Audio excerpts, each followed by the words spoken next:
The Honorable Representative Liz Cheney was first elected in 2016 on a platform of pursuing conservative solutions to help create jobs, cut taxes and regulation, expand America's energy, mining, and ag industries, and restore America's strength and power in the world. Cheney sits on the House Armed Services Committee and also serves as the vice chair for the House Select Committee to investigate the January 6th attack on the United States Capitol. Welcome, Representative Cheney. Well, it's great to be here. Always great to be back in Sheridan. So thank you very much for having me. It's a busy time for you. It is. That is true. To say the least. Last night you were involved in the Republican debate for the House of Representatives. How do you feel that went? I thought it was really a great opportunity for all five of us to have the chance to answer some of the key questions. Of course, we had a great panel of questioners, and I think it was a really good debate too, because it was civil, and I think that's what people expect, and I think it's what people deserve. They deserve to hear where we have differences and what our proposals are in terms of the solutions. So I thought it was very, very good, time well spent, and a good debate. Now, with everything that has been going on in Washington, you've had your hands pretty full. How difficult has it been to juggle the duties of your position with the campaign, the committee? I mean, you're busy. Yeah, I mean, look, it's what you get paid to do, and if you look back at everything that's been going on, we just don't sort of have the luxury to deal only with one of those key issues that we're facing. So, I've been able to introduce over 200 bills in this Congress focused on a whole range of issues that are just crucially important for us here at home. Things like allowing the sale of meat across state lines. It's inspected in state meat processing facilities, and telehealth legislation that would prohibit future bans imposed by the president on any oil and gas leasing on federal lands. So a whole range of issues, NEPA reform. You just have to acknowledge that you're going to be doing, everything that you can all at once. I'm also the vice chair of the Western Caucus, and the Western Caucus is a really important body right now when we are in the minority in the House, because we can't control what the hearings are going to be, for example, in the Natural Resources Committee, but on the Western Caucus we can. And so we've been able there to have hearings on energy policy, on water policy. Had a number of witnesses from Wyoming come and testify in front of the committee about issues that matter to us. So there's a lot going on, but these issues all really matter very much, and we've got to make sure that we have a representative who can be focused on all of those things all at once. Now I'm going to go off my sheet here just for a moment, because I'm curious with these hearings happening and meetings with the caucus and individuals coming from Wyoming to speak in Washington. Do you feel that the current administration is even listening to concerns from individuals from Wyoming? I think that it varies. There are some instances, certainly, for example, like with the recent floods in Yellowstone. I've had very good discussions with Secretary Holland, Secretary of Interior. I know she's going to be out in Yellowstone, I believe, next week. There are some issues like that we really have been able to make sure we get sort of federal executive branch focus and attention on. There are also issues where we've been able to get bipartisan work done. I was proud to co-sponsor legislation with Congressman Neguse from Colorado that would ensure that we are providing reimbursement for our wildland firefighters to make sure that they are compensated for the very dangerous and risky work that they do. But then, of course, there are other areas where we can't get answers and where the policies don't make sense. I would say one of those areas has to do with unleashing American energy. And we had bipartisan support for the Biden administration decision to stop importing oil and gas from Russia. That was really important that they did just after the invasion of Ukraine. And then there was also, frankly, bipartisan support in the Congress for pushing the Biden administration to take steps to reduce the regulatory process, for example, for licensing new terminals for the export of natural gas. So the administration was being pushed by both Republicans and Democrats in Congress, but they just have not moved. Instead of taking steps that would allow us to, unleash our own production, they're releasing, petroleum from the Strategic Petroleum Reserve. And all of this is happening, of course, while we're watching gas prices and diesel prices just go absolutely through the roof. It doesn't make any sense. And this is one of those areas where it just, the way they're operating is counter to common sense. So I think it's really important for us to make sure Wyoming has a representative who's going to be a strong voice on all of those issues, and who will be sure the administration recognizes the impact their policies are having on our communities all across the state. Now, how has the current administration's energy policies affected the people of Wyoming that you have seen? Because you've been out speaking with individuals out there. Yeah. What are they telling you? Yeah. Have they essentially lost faith in Washington to help them out at the pump? Yeah, I think so. I think we're facing a situation where the policies themselves, and there are a whole bunch of policies, some of which are, just the massive spending programs, unfortunately, that are causing inflation, that are really hurting people. When they go to try to fill up their car, when they go to buy groceries, when you've got inflation higher than it's been in something like 40 years, that people are going to feel that in every aspect of their lives. In terms of the energy policies, it's really too bad. There's such a lost opportunity, because here in Wyoming, we have the cleanest fossil fuel in the world. We've also got these incredible technological advances, and looking at what's going on at the Integrated Test Center, for example, looking at what's going on at the University of Wyoming, looking at some of the new developments they're using at Jonah Field in terms of drone technology, for example, to detect gas leaks. I mean, there's tremendous work that's being done that the whole country could benefit from. Carbon capture, for example, that is just sort of the folks who are pushing to eliminate fossil fuels ignore all of that tremendous progress, and ignore the fact that if we eliminate or make it very difficult to get access to our own fossil fuels in Wyoming and across the country, you're going to end up reliant on nations that, like Venezuela, for example. We do not need to be buying our oil from Venezuela, and all of those fossil fuels are certainly going to be much less clean than ours are here at home. So I think we certainly need different energy policies, and we need energy policies that reflect that we know how to get access to those resources. We know how to do it in a way that doesn't impact the environment, minimizes the impact, and that ought to be a lesson for the whole world, frankly. So as we go forward, should you be reelected, what are some of the things that you know that you can do today that will really make those changes within those policies? Because, being within the minority, it's very hard. It's an uphill battle up there at Capitol Hill. So what can you do today for the people of Wyoming up there? Yeah, well, look, I think it's really important that I've had 5.5 years of experience as Wyoming's representative. And in my first term, we had Republican control of the House and the Senate and the White House. And then, of course, we lost control of the House and the Senate after that. And so it's a different thing. When you're in the majority and you can actually get legislation passed, sometimes you don't even need to work with the minority because you have enough votes to get it passed on its own. That's a different way of operating. Now that we are not in the majority, there are a couple of things that are really important. One is making sure Wyoming has a voice, making sure that my colleagues from other states on both sides of the aisle understand why these issues matter, why they matter for the people of Wyoming. And there are bills that we can get done together, things like expanding telehealth, for example.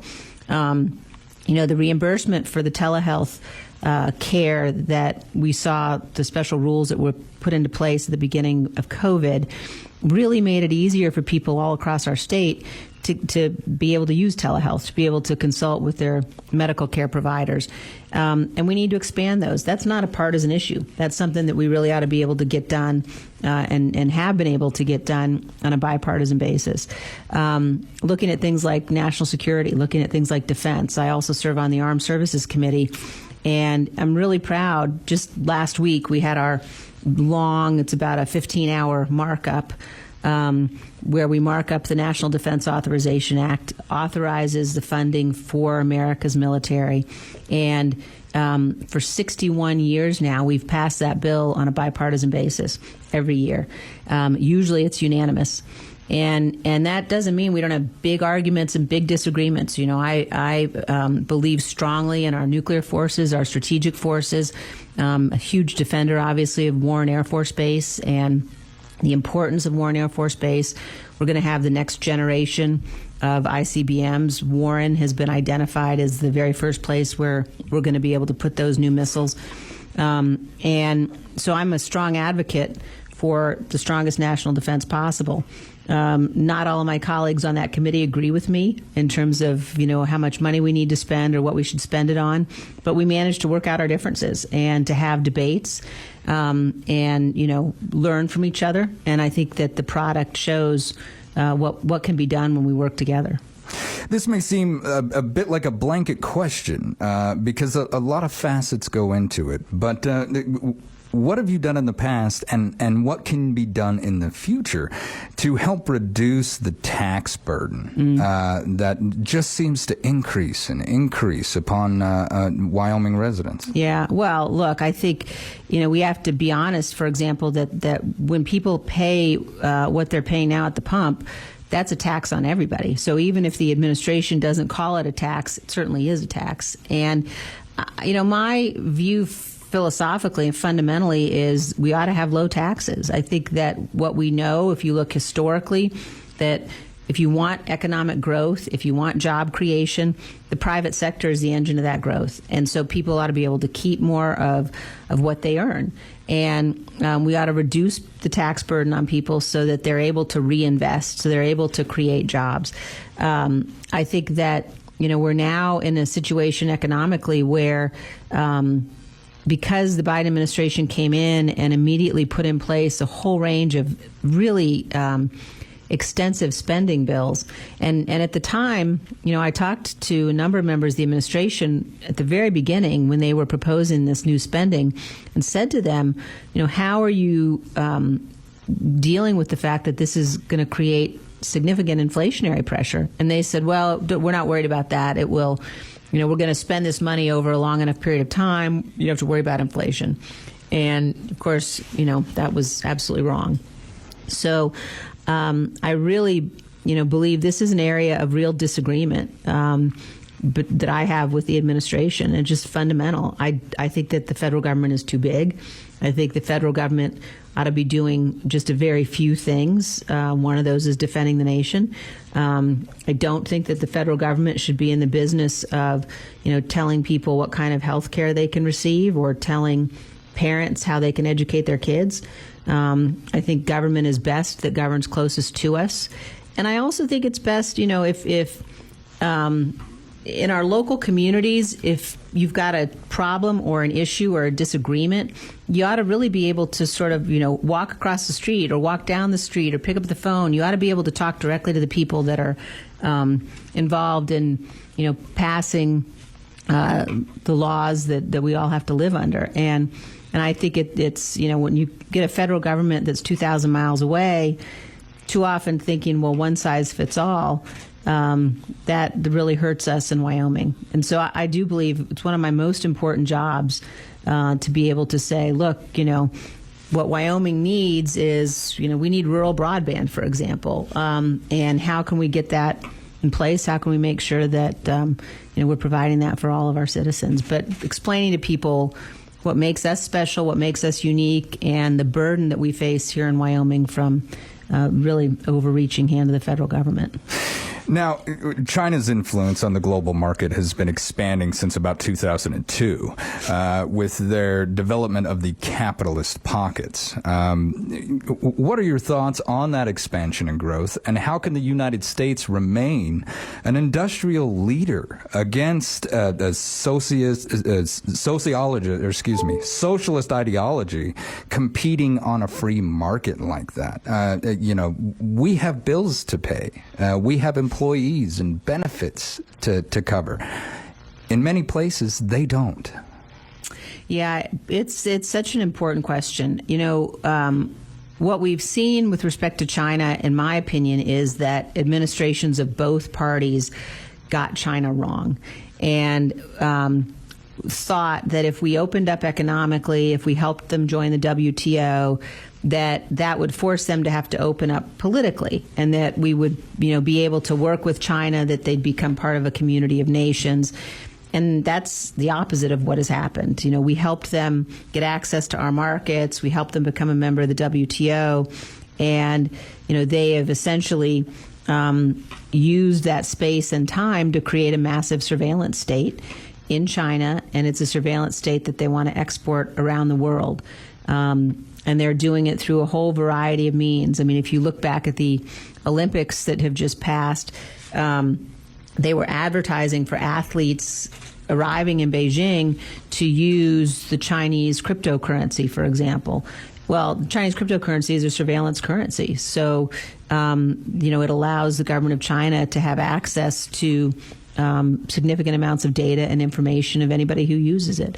We've watched the Chinese government engage certainly in a whole range of different activities in terms of espionage, in terms of cyber attack, and they're making huge strides in their military, huge strides in the development and deployment of nuclear weapons and hypersonic weapons and all sorts of programs with new technology. So I think we have to be realistic about and honest about the threat China poses. Because we became so comfortable with dealing with China economically, the impact of that is very dangerous for us. We're in a situation where we rely on critical minerals, for example, from China to power some of our most important defense technologies. We actually have been in a system where the retirement money, the thrift savings plan, which is the government retirement program that members of the military are part of, some of the funds in the thrift savings plan for a long time were invested in companies in China that had ties to the Chinese military. So really? Taking, the retirement money of U.S. service members and, investing it into these companies with ties to the military. We have to understand the threat they pose. They certainly view defeating us as necessary to accomplish their future plans, and we have to be much smarter about how we counter that threat. Now, I know your thoughts on the American Rescue Plan Act. Is there plans or is there strategies to combat this inflation from that spending? Yeah, I mean, look, it is. I think it's really important for us to recognize the impact that government spending is having. I think, as I said before, if you look at some of the infrastructure programs that were part of the proposal, there are certainly programs in there, and I think Cynthia and John and I have all said programs in there that are beneficial for Wyoming, but they were far outweighed by the programs that hurt Wyoming businesses and by the spending involved. I think both parties have to come to grips with spending, and we have to understand that we're dangerously close to having, and we probably have passed it, but each year we sort of say, well, we're going to get spending under control. And I will never forget so many lessons from Mike Enzi, from my time serving with Mike.